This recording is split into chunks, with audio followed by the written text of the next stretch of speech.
நெகட்டிவாக பேசிக்கிட்டே இருக்காங்களா, கெட்டவனே போர்ட்ரேட் பண்ணுறாங்களா, நீங்கள் என்ன பண்ணாலும் தப்புன்னு சொல்கிறாங்க, உங்களை வந்து கிண்டல் பண்ணிக்கிட்டே இருக்காங்க, மேக்ஸிமம் கிரிட்டிசைஸ் பண்ணி டிமோட்டிவேட் பண்ணிட்டே இருக்காங்களா. ஸோ அது வந்து ரொம்ப நல்லது. அதை இன்னும் அதிகமாக பண்ணுங்கள், அதிகமாக தப்பு பண்ணுங்கள், அதிகமாக கெட்ட பேர் வாங்குங்க.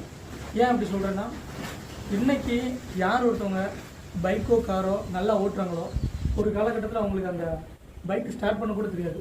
ஸோ எடுத்து நிப்பாட்ட கூட தெரியாமல் இருக்குங்க. காரும் அப்படி தான். அவங்க நிறைய டைம் கீழே விழுந்தாங்க, நிறையா மிஸ்டேக் பண்ணாங்க. ஸோ அதுக்கப்புறம் தான் அதை ப்ராசஸ் ஆகி இன்றைக்கி பைக்கில் அவங்க வந்து ரேசராகவே இருப்பாங்க. கார் ஓட்டுறவங்களும் அப்படி தான். ஸோ ஃபஸ்ட்டு தப்பாக பண்ணது, கண்டினியூஸாக தப்பு பண்ணதுக்கப்புறம் தான் அந்த விஷயம் சரியாச்சு. கடைசி வரையாக அந்த வண்டி ஓட்ட பயந்துக்கிட்டே இருந்தாங்கன்னா அவங்களால இந்த வண்டியை ஓட்டியிருக்க முடியாது. இவங்க என்ன சொல்லுவாங்களோ, கீழே விழுந்துருவோம், நான் தப்பாக ஓட்டிடுவோம்னு நினச்சிட்டு இருந்தாங்கன்னா அவங்களால வண்டியை ஓட்டியிருக்க முடியாது. நல்லா இன்றைக்கி ஒரு ரேசராக இருந்துருக்காங்க. லைஃப்லேயே அந்த மாதிரி தான். இன்றைக்கி உங்களை கெட்டவன்னு சொல்கிறாங்களா, ஸோ நீ பண்ணுறதெல்லாம் தப்புன்னு சொல்கிறாங்களா, ஓகே ஒன்றும் பிரச்சனை இல்லை, தப்பாகவே பண்ணுவோம். தப்பாக பண்ணால் தான் தப்பு எது சரி எதுன்னு தெரியும். ஸோ இந்த தப்பாக பண்ணிக்கிட்டு இருக்கீங்கன்னா நாளைக்கு நீங்கள் வந்து சரியாக பண்ண போகிறீங்க, அந்த ப்ராசஸில் இருக்கீங்கன்னு அர்த்தம். எதுவுமே பண்ணாமல் இருக்காம பாருங்க.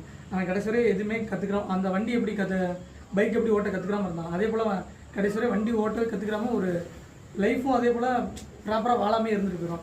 கண்டினியூஸாக தப்பு பண்ணிக்கிட்டே இருங்க, அதிகப்படியான தப்பு பண்ணுங்கள். பட் ஆனால் கடைசியில் உங்களோட லைஃப் வந்து கரெக்டான பாதிக்கு அப்புறம் தான் போகும். எது தப்புன்றதே, தப்பு பண்ணால் தான் எது தப்பு சரின்னே தெரியும்.